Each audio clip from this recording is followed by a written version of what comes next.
Masa lalu, di pintu keluar bandara, ketiga orang itu memandang Damar dengan ekspresi berbeda. Di wajah satu pria, ada sedikit pandangan menghina. Di sampingnya, terlihat seorang gadis yang memasang ekspresi buruk, seperti marah. Satu gadis lain yang memiliki rambut panjang tergerai dengan dress putih melekat di tubuhnya menatap Damar dengan kaget. Kak Gladys, kamu kenal Damar? Wendy bertanya dengan heran. Gladys tidak mengatakan apapun, tetapi pria di sebelahnya berkata dengan ketus, tentu saja. Ini adalah putra dari keluarga Ardiansyah di kota LH. Wendy menatap Damar dengan heran.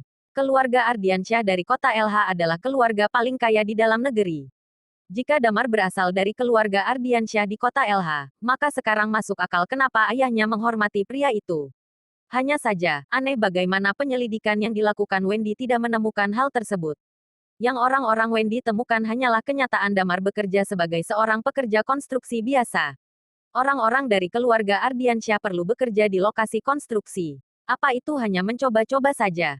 Pada saat ini, pria itu berkata lagi, 9 tahun yang lalu, dia adalah orang yang termasuk terkenal dan dihormati di kota LH. Namun, sekarang reputasinya, hehe. Damar mengerutkan kening. Hal ini berkaitan dengan kenapa dia masuk ke Night Watcher. Damar berasal dari keluarga Ardiansyah di kota LH, tapi keluarganya hanyalah keluarga cabang, bukan keluarga utama.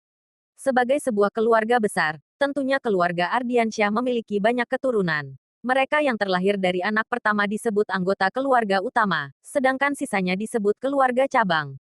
Walau keluarganya hanyalah keluarga cabang, tapi keluarga Damar tetaplah bagian dari keluarga Ardiansyah. Oleh karena itu, mereka termasuk keluarga kaya. Selain itu, pada saat itu, Damar adalah anak dengan nilai akademik yang baik, sangat disukai oleh para tetua dalam keluarga. Namun, ketika Damar berusia 18 tahun, terjadi sebuah insiden. Insiden tersebut menenggelamkan ketenaran Damar dan membuat reputasinya hancur. Di mata keluarga Ardiansyah, Damar hanyalah seorang yang memalukan keluarga. Pada saat kritis, ia dibodohi oleh seorang lelaki tua dan dibawa ke Night Watcher. Tak ada yang tahu bahwa Damar dibawa ke Night Watcher. Yang semua orang di kota LH kira, termasuk keluarga Ardiansyah, adalah Damar telah dipenjara.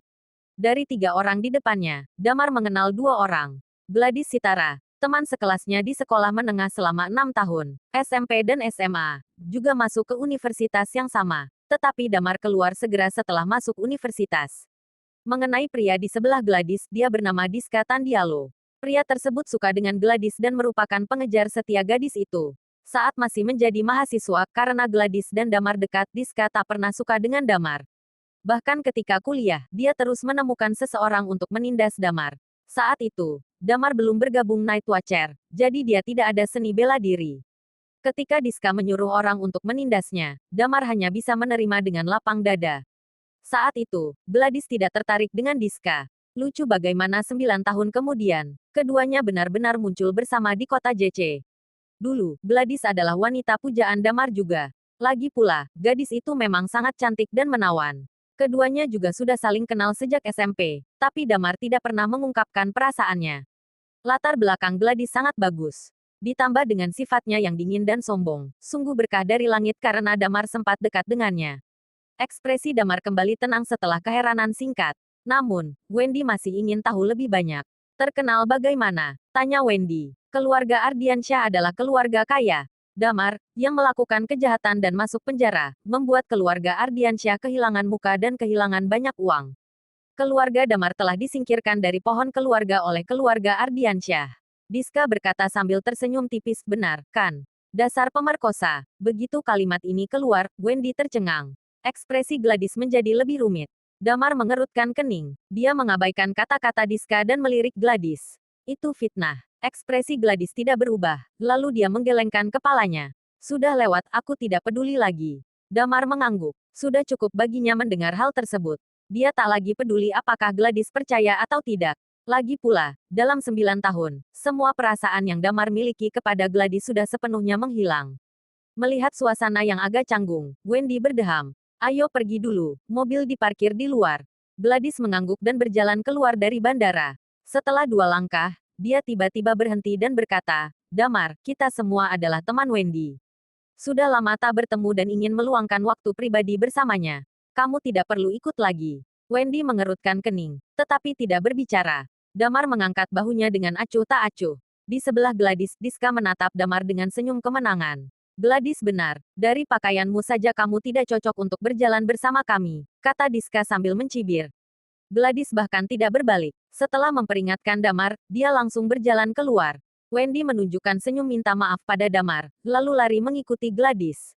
Dia tak enak hati melanggar ucapan kakak seniornya. Diska menatap Damar dan mencibir, aku pikir kamu akan hidup di penjara seumur hidup. Aku tidak menyangka kamu akan keluar setelah 9 tahun. Pria itu memandang Damar dengan tatapan merendahkan. Aku beritahu, ya, aku dan Gladys sudah akan menikah. Ah, tapi memperingatkanmu juga tak ada gunanya. Kamu sudah begini, sudah bukan orang di dunia yang sama dengan kami. Setelah berbicara, pria itu langsung berjalan meninggalkan Damar. Melihat punggung Diska, Damar menggaruk kepalanya. Yah, dia tidak salah.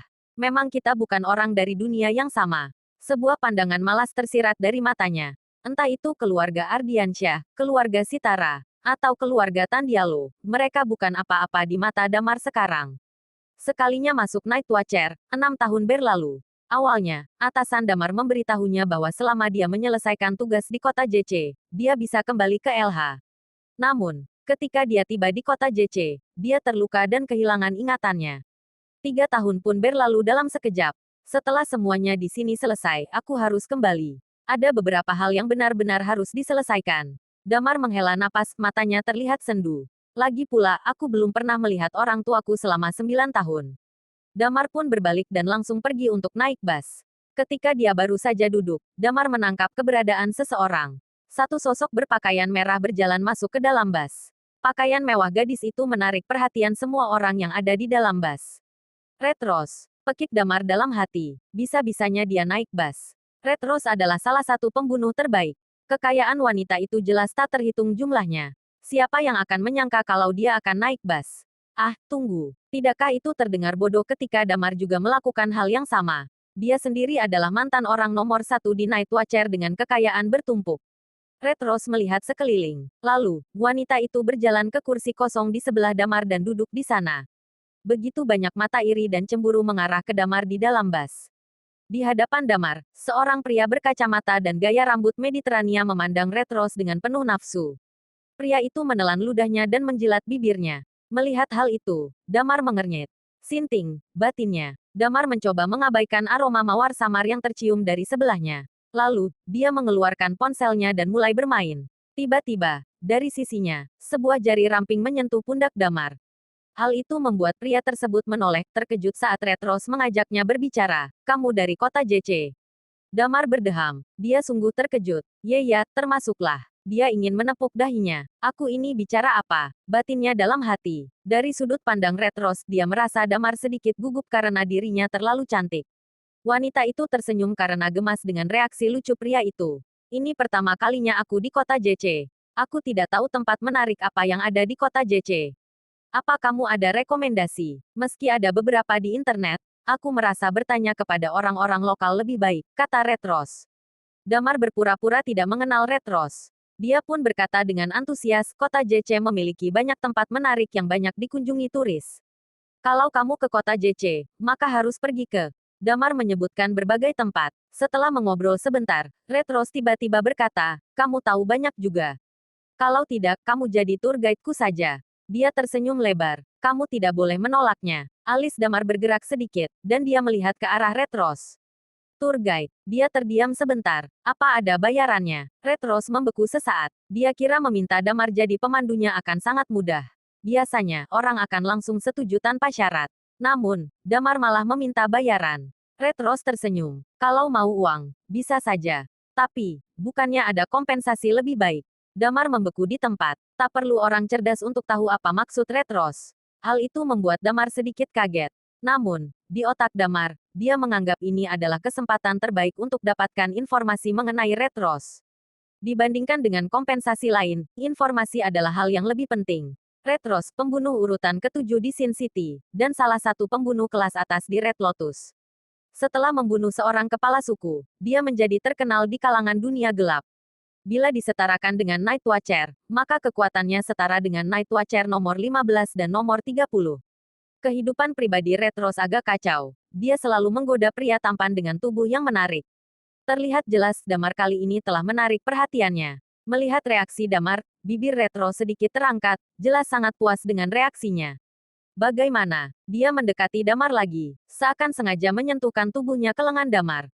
Akhirnya, Damar berkata, "Oke." Bersambung.